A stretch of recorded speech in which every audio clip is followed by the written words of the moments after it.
David Haye says that Tony Bellew is risking his life by stepping into the ring with him this Saturday. And I quote David Haye directly here. He says, "People say I shouldn't say this or it's harsh, but it's the truth. How much more can I say? I'm in the ring with him with 10-ounce gloves on for 36 minutes. I'm allowed to punch him in his head. If you think he will be okay after this fight, then I'm sure you can get good odds on that. People get offended, but if I go rock climbing with no harness, I might fall and die. If I say that, am I wrong? That is a fact. There is a chance of that happening. Boxing people don't like to talk about the small chances, even though it happens all the time. I'm not saying I want to do that to him. I'm saying if I hit him continuously in his head, he says he will keep getting up. What will happen to him and his head?" Those are the words of David Haye talking about his upcoming fight with Tony Bellew. Now, to me, this is interesting because boxing is a brutal sport, and a lot is done by the industry people in boxing, particularly these days, to sanitize the sport, to actually make it into a sport and not a fight, essentially. Now, they do, somewhat talk about the brutal aspect of it, but again, they try and sanitize it.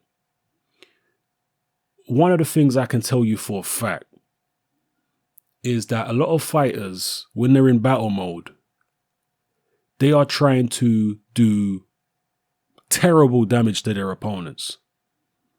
Now, before a fight or after a fight, they may wish that their opponent is 100% okay. But a lot of fighters, when they're in the ring, they have very, very dark intentions indeed.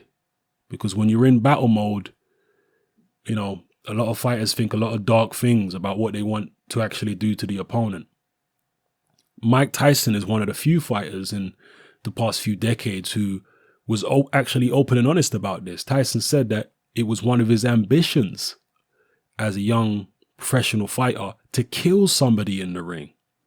This is what Tyson actually said, because he looked at fighters in the past like Max Baer and Sugar Ray Robinson and all these other guys who he was a fan of, and they'd kill people in the ring.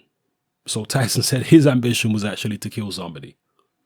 When Costamado was talking about throwing punches with bad intentions, what do you think those bad intentions were?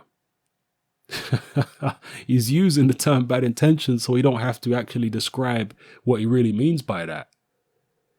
Now, Tyson, after a fight, would often help his opponent get up off the canvas. So he was happy once the fight was over and done with to see the opponent get up. But when he was in the moment, he was, let's be real here, maybe trying to kill his opponent. Maybe that was his intention in his head. I want to kill this guy. Actually kill him, stone dead, so he leaves in a box. These are the kind of things that don't get spoken about in boxing. But it goes on. I'm not saying David Haye is necessarily going to be like that in the ring against Bellew, but he may well be. David Haye knows the kind of beast that lurks within him. He knows that he has that dark, quote unquote killer instinct inside of him. David Haye is a very mean guy in the ring, no question about it. A very mean guy. And most devastating punchers have that kind of dark side to their personalities, because I think in order to develop that kind of punch, some people are naturally heavy-handed and they don't have particularly dark personas, but a lot of punchers I've found do, a lot of the really destructive punchers, they have this dark side to them, and that's how they actually develop their power, by harnessing and focusing that dark energy into their punching, not only in fights, but when they're training. So David Haye coming out saying that he's going to cave Bellew's head in and all this kind of stuff, to me, it's a glimpse into David Haye's psyche, and people might find it distasteful, but he's not the only fighter who thinks these kind of things. Other fighters may not say it because it's not politically correct and it will bring, I guess, the reputation of boxing into disrepute, because, as I say, they've tried to sanitize it. They don't want to make it some savage, scenario type situation. They want to make it family friendly almost to watch. But the reality is the participants, a lot of them are going in there with extremely dark and violent intentions when they're actually in battle mode. And as I say, David Haye's one of those kind of guys who lets some of that stuff out here and there. Whereas a lot of other fighters keep it in, because they don't want the backlash, they don't want the fines and so on and so forth. So let me know what you think about it anyway. All the things I've discussed in this video, talked about, mentioned, and give me your take on it. As I say, you look at fighters out there, serious punchers, they're mean. A lot of them are very mean in that boxing ring. Sergey Kovalev, he killed a guy in the ring, and it did not diminish his, sorry to use this term again, particularly in this occasion, but after Kovalev killed that guy in the ring, it did not diminish his killer instinct. I mean, he was in there with Bernard Hopkins, a 50-year-old man, and he was trying to take his head off in the 12th round. There was no even slight pause to think, hang on, this guy's old, he can't take what I'm about to deliver on him. Let me show mercy, compassion, nothing like that. Just absolute stone cold killer, Kovalev in that moment. And as I say, Sugar Ray Robinson, many other fighters were like that.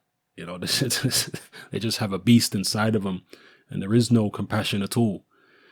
It's very dark intentions. So let me stop waffling here, people. Let me know how you felt about everything I talked about in this video, the quotes from David Haye, and let me know what you feel about the whole situation with boxing where they've tried to sanitize it. Should fighters just be allowed to come out and say what they really want to do to their opponents in the ring? David Haye's energy, his aggression, his mean intentions are building up now towards the fight while he's in training camp. Once he's, when the fight is said and done, I'm sure he'll hope that Tony Bellew is okay. But when he's in fight mode like this, it's quite dark what goes on in his head. So let me know what you think about that. Should fighters just come out and be free about what they think? At the end of the day, fighters can have the intention even to kill the opponent. They may have that in their heads, but that's why the referee's there. That's why the corner of both fighters is there, to prevent the fighter incurring serious injury. So if fighters come out and admit that this is what they're trying to do while they're in battle mode, some fighters, it's not going to make the sport more dangerous at all. The sport's going to be exactly the same because they had those intentions anyway, even though they weren't expressing them. So it won't make the sport more dangerous. It will make the sport more honest. It may make the sport less palatable to the mainstream. It's an interesting philosophical debate. So let me know how you feel about it. It's happening. I'm out.